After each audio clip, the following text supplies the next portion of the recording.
प्रधानमंत्री, जिसको इंग्लिश में प्राइम मिनिस्टर बोलते हैं, जो कि हेड ऑफ द गवर्नमेंट होता है, यानी कि सरकार का मुखिया होता है। तो दोस्तों, आज के इस वीडियो में हम भारत के तमाम प्रधानमंत्रियों के बारे में बात करेंगे कि कब से लेकर कब तक कौन भारत का प्रधानमंत्री रहा है।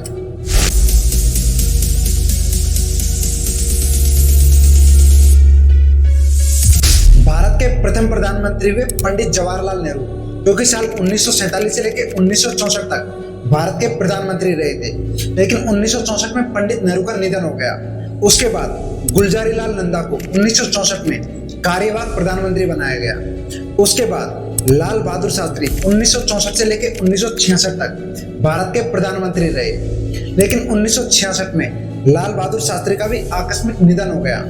उसके बाद वापस गुलजारीलाल नंदा को 1966 में कार्यवाहक प्रधानमंत्री बनाया गया।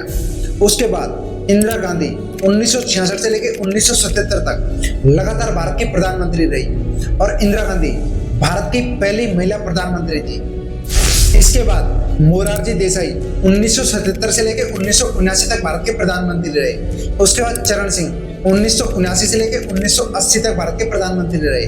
उसके बाद वापस इंदिरा गांधी 1980 से लेकर 1984 तक भारत की प्रधानमंत्री रही और 1984 में इंदिरा गांधी की मौत हो गई।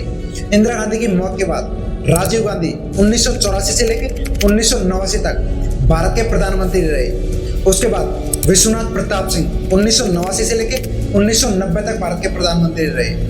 उसके बाद चंद्रशेखर 1990 से 1991 तक भारत के प्रधानमंत्री रहे। उसके बाद पीवी नरसिम्हा राव 1991 से लेकर 1996 तक भारत के प्रधानमंत्री रहे। फिर अटल बिहारी वाजपेयी भारत के प्रधानमंत्री बने, लेकिन मात्र 16 दिनों के लिए भारत के प्रधानमंत्री रहे। फिर एच.डी. देवगौड़ा 1996 से लेकर 1997 तक भारत के प्रधानमंत्री रहे। उसके बाद इंद्र कुमार गुजराल 1997 से लेकर 1998 तक भारत के प्रधानमंत्री रहे। उसके बाद वापस अटल बिहारी वाजपेयी 1998 से लेकर 2004 तक लगातार भारत के प्रधानमंत्री रहे। उसके बाद डॉक्टर मनमोहन सिंह 2004 से लेकर 2014 तक लगातार 2 बार प्रधानमंत्री रहे। उसके बाद नरेंद्र मोदी भारत के प्रधानमंत्री बने, जो 2014 से लेकर 2019 तक रहे और 2019 में वापस जीतकर अभी वर्तमान में नरेंद्र मोदी ही प्रधानमंत्री है, जिनका कार्यकाल 2024 में खत्म हो जाएगा।